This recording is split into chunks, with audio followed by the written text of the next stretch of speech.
Just yesterday, the streets were alive with possibilities. Magwinya here, Mafreshe Hale. Classmates were exchanging stories. Tsepiso was sipping on a fresh batch of tea. Botabo were playing Black Mampatil.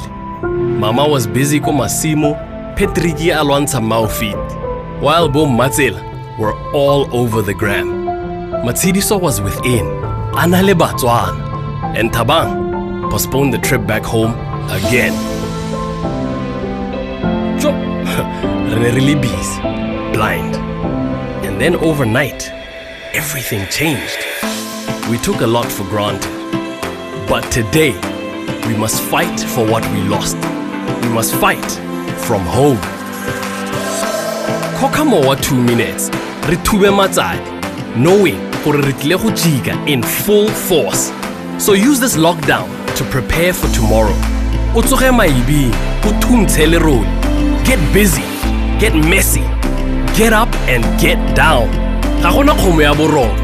Focus on what ignites you. Patsima, because tomorrow, the world will need your light, your ideas, your solutions, your participation. Tomorrow, brands, businesses, and people will look to you for answers. Tomorrow, we will march into this strange new world together. One world, one nation, one people, rested and ready to make history. Rekopane, go direla lehatshe la rona. Pula!